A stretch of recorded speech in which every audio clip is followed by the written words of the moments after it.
आज हम लोग 12वीं कक्षा के भूगोल विषय का सेकंड बुक का फर्स्ट चैप्टर जनसंख्या वितरण वृद्धि और संगठन पर नोट्स पर चर्चा करेंगे।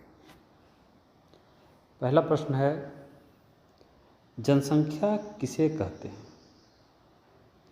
उत्तर है, किसी देश या प्रदेश में निश्चित समय में निवास करने वाले व्यक्तियों की कुल संख्या को जनसंख्या कहा जाता है। जैसे जनगणना 2011 के अनुसार भारत की जनसंख्या 121 करोड़ है। नेक्स्ट क्वेश्चन है, जनसंख्या घनत्व से आप क्या समझते हैं?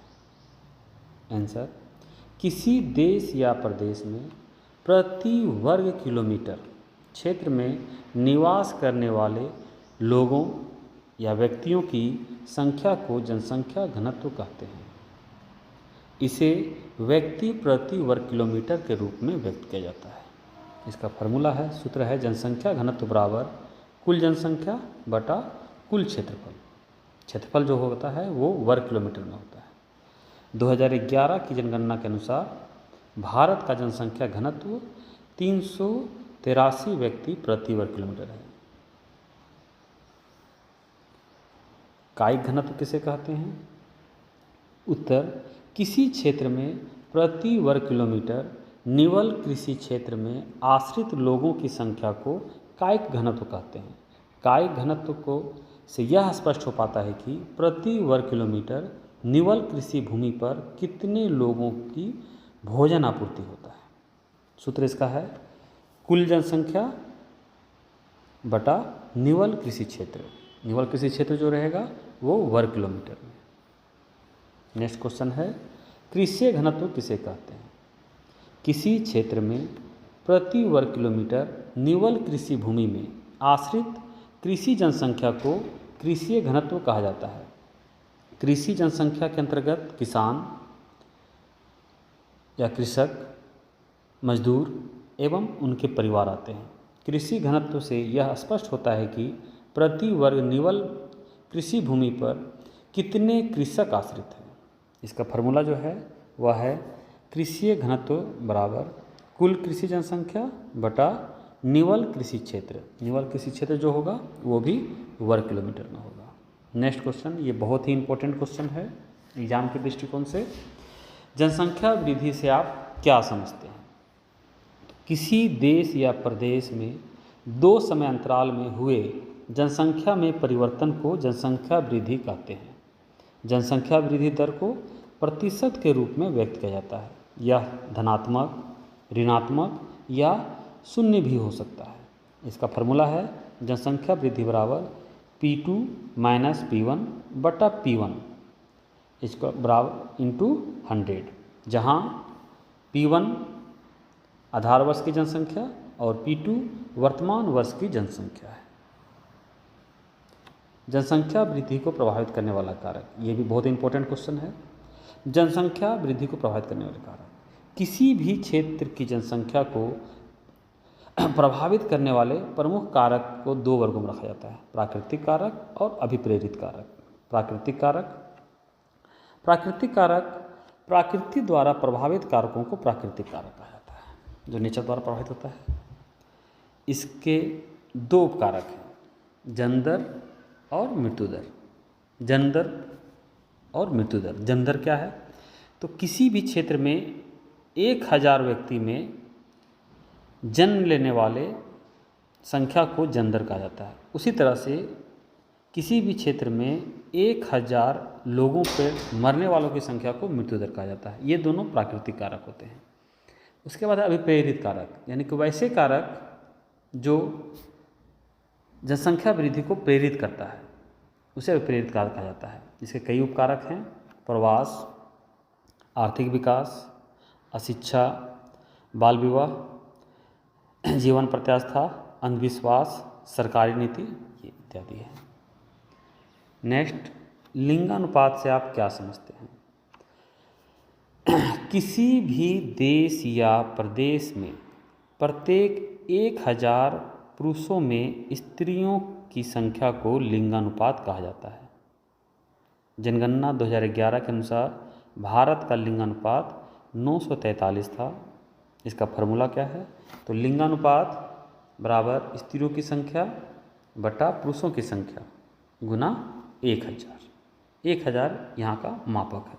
विश्व में कहीं कहीं अलग है, कहीं 100 में है, तो कहीं पुरुषों में स्त्रियों की संख्या, कहीं स्त्रियों में पुरुषों की संख्या को निकाला जाता है। भारत में यही चलता है। नेक्स्ट है, साक्षरता से आप क्या समझते हैं? तो साक्षरता के लिए क्या क्या कंडीशन है? पहला कंडीशन है कि 7 वर्ष या उससे अधिक उम्र के लोग जो किसी एक भाषा को पढ़ और लिख सके उसे साक्षर कहते हैं।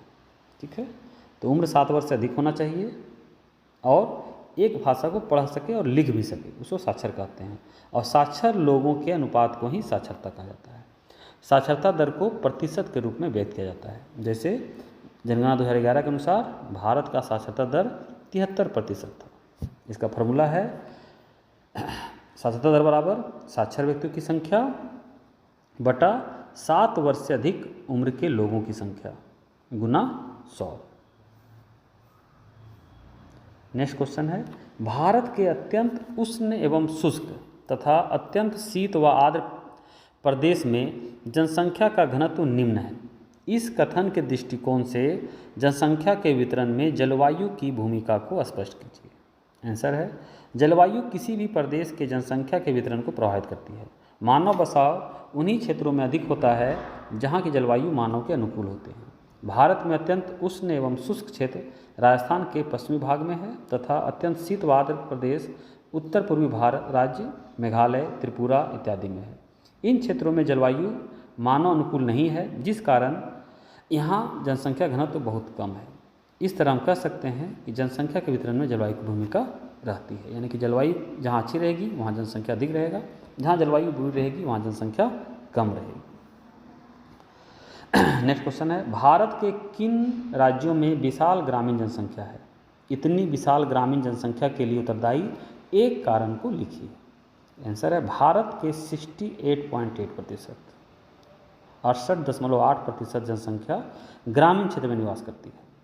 यहाँ के राज्य में हिमाचल प्रदेश, बिहार, असम, उड़ीसा, उत्तर प्रदेश, पश्चिम बंगाल, सिक्किम, झारखंड इत्यादि में विशाल ग्रामीण जनसंख्या है। इतनी विशाल ग्रामीण जनसंख्या के लिए उत्तरदायी कारक जो है वो हैं कृषि क्षेत्र में अत्यधिक निर्भरता, औद्योगिकरण का अभाव, आर्थिक एवं भौतिक साधनों में कमी, अशिक्षा, बेरोजगारी। नेक्स्ट क्वेश्चन है, भारत के कुछ राज्यों में अन्य राज्यों की अपेक्षा श्रम सहभागिता ऊंची क्यों है? तो क्यों ऊंची है? तो भारत के कुछ राज्य जैसे हिमाचल प्रदेश, सिक्किम, छत्तीसगढ़, नागालैंड, अरुणाचल प्रदेश, मणिपुर, मेघालय इत्यादि में श्रम सहभागिता ऊंची है। भारत के कुछ राज्यों में अन्य राज्यों की अपेक्षा श्रम सहभागिता ऊंची के क्या कारण है? तो इसके कारण निम्न है: आर्थिक विकास का निम्न स्तर, जीवन निर्वाह कृषि, अशिक्षा, बेरोजगारी। नेक्स्ट क्वेश्चन है, कृषि सेक्टर में भारतीय श्रमिकों का सर्वाधिक अंश संलग्न है, स्पष्ट कीजिए। तो भारत की जनगणना 2011 के अनुसार श्रम शक्ति का प्रतिशत निम्न रूप से है। सेक्टर में किस सेक्टर में कितना प्रतिशत है? तो प्राथमिक में 54.6%, द्वितीयक में 3.8% और तृतीयक सेक्टर में है 41.6%। उपयुक्त आंकड़ों से स्पष्ट होता है कि भारतीय श्रमिक का सर्वाधिक अंश 54.6% प्राथमिक कार्य अर्थात कृषि सेक्टर में संलग्न है। शेष जो 54.4% बचते हैं द्वितीयक और तृतीयक वो कार्य में लगे हुए हैं। इस प्रकार हम कह सकते हैं कि भारतीय श्रमिकों का सर्वाधिक अंश जो है वो कृषि सेक्टर में लगा हुआ है। नेक्स्ट है, भारत के जनसंख्या के घनत्व के स्थानिक वितरण की विवेचना कीजिए। आंसर है, जनसंख्या घनत्व का अर्थ प्रति वर्ग किलोमीटर क्षेत्र में निवास करने वाले लोगों की संख्या से है। जनसंख्या घनत्व जो है 2001 के अनुसार 313 व्यक्ति प्रति किलोमीटर था, जो कि 11 में बढ़ के 382 हो गया। जनसंख्या घनत्व किसी भी क्षेत्र में पाए जाने वाले भौतिक, सामाजिक, राजनीतिक और आर्थिक कारकों से प्रभावित होती है। ये जिन क्षेत्रों में ये कारक अनुकूल होते हैं वहाँ घनत्व अधिक पाया जाएगा और जहाँ प्रतिकूल होगा वहाँ घनत्व कम पाया जाएगा। भारत में सबसे अधिक जनसंख्या घनत्व बिहार का है और सबसे कम अरुणाचल प्रदेश का है। भारत का जनसंख्या घनत्व के आधार पर इसको निम्न वर्गों में बांट सकते हैं: अत्यधिक घनत्व का क्षेत्र, मध्यम घनत्व का क्षेत्र, कम घनत्व का क्षेत्र और विरल घनत्व का क्षेत्र। अत्यधिक घनत्व का क्षेत्र क्या है? तो वैसे राज्य जिनका जनसंख्या घनत्व 600 व्यक्ति प्रति वर्ग किलोमीटर से अधिक होता है, उसको कहते हैं हम लोग अत्यधिक जनसंख्या घनत्व का क्षेत्र। इसके अंदर कौन आते हैं? तो बिहार, पश्चिम बंगाल, केरल, उत्तर प्रदेश इत्यादि आते हैं। और केंद्र शासित प्रदेशों को अगर देखें तो चंडीगढ़, लक्षद्वीप, दादरा नगर हवेली, पांडिचेरी इत्यादि आते हैं। मध्यम घनत्व का क्षेत्र यानी वैसे राज्य जिनका जनसंख्या घनत्व 400 से 600 व्यक्ति प्रति वर्ग किलोमीटर। इसके अंतर्गत कौन आते हैं? हरियाणा, असम, झारखंड, छत्तीसगढ़, तमिलनाडु इत्यादि। कम जनसंख्या घनत्व का क्षेत्र यानी वैसे राज्य जिसका जनसंख्या घनत्व 200 से 400 व्यक्ति प्रति वर्ग किलोमीटर पाया जाता है, उसे कम जनसंख्या घनत्व आते हैं। इसके अंतर्गत कौन आते हैं? राजस्थान, त्रिपुरा, असम, उड़ीसा, मध्य प्रदेश, गुजरात, आंध्र प्रदेश, कर्नाटक, गोवा इत्यादि आते हैं। और लास्ट है विरल जनसंख्या घनत्व का क्षेत्र, जहाँ पर जनसंख्या घनत्व 200 व्यक्ति से कम पाया जाता है, उसको विरल कहते हैं। इसके अंतर्गत कौन आते हैं? अरुणाचल प्रदेश, जम्मू कश्मीर, मणिपुर, मिजोरम, मेघालय इत्यादि। नेक्स्ट क्वेश्चन है, भारत की जनसंख्या के व्यावसायिक संगठन का विवरण दीजिए। तो किसी भी देश की जनसंख्या को उनके व्यवसाय या रोजगार के आधार पर संगठित करना व्यावसायिक संगठन कहलाता है। इसके अंतर्गत कृषि, मजदूरी, व्यापार, उद्योग, शोध इत्यादि को शामिल करते हुए वर्गीकृत किया जाता है। भारत की जनसंख्या के व्यवसायिक संगठन को निम्न वर्गों में विभाजित किया गया है: प्राथमिक व्यवसाय, द्वितीयक व्यवसाय, तृतीयक व्यवसाय, चतुर्थक और पंचम। प्राथमिक व्यवसाय वैसे व्यवसाय जो प्रत्यक्ष रूप से पर्यावरण से जुड़ा होता है उसे प्राथमिक व्यवसाय कहा जाता है। प्राथमिक व्यवसाय के अंतर्गत कृषि, पशुपालन, मछली पालन, खनन इत्यादि आते हैं। भारत की जनगणना 2011 के अनुसार 54.6% लोग जो है प्राथमिक व्यवसाय से जुड़े हुए थे, यानी सबसे अधिक प्राथमिक व्यवसाय से जुड़े हैं। द्वितीयक व्यवसाय वैसे व्यवसाय जिनमें विनिर्माण कार्य होता है उसे द्वितीयक व्यवसाय कहा जाता है। इसके अंतर्गत बड़े उद्योग, मध्यम उद्योग, कुटीर उद्योग इत्यादि आते हैं। भारत की जनगणना 2011 के अनुसार लगभग 3.8% लोग जो हैं वो द्वितीयक व्यवसाय से जुड़े हुए थे। तृतीयक व्यवसाय के अंतर्गत सेवा क्षेत्र को रखा जाता है। इस व्यवसाय में परिवहन, संचार, शिक्षा, स्वास्थ्य इत्यादि आते हैं। भारत की जनगणना 2011 के अनुसार लगभग 41.6% लोग तृतीयक व्यवसाय से जुड़े हुए थे। इसके बाद चतुर्थ और पंचम, तो ये दोनों भी तृतीयक व्यवसाय के प्रतिशत के अंतर्गत ही आते हैं, क्योंकि इनका प्रतिशत 1 से कम है लगभग। चतुर्थ व्यवसाय में क्या आते हैं? वैसे व्यवसाय जो मानव जीवन को सरल बनाने हेतु कार्य में लगे होते हैं, उसे चतुर्थक व्यवसाय कहते हैं। जैसे शोध होते हैं, खोज, आविष्कार इत्यादि आते हैं।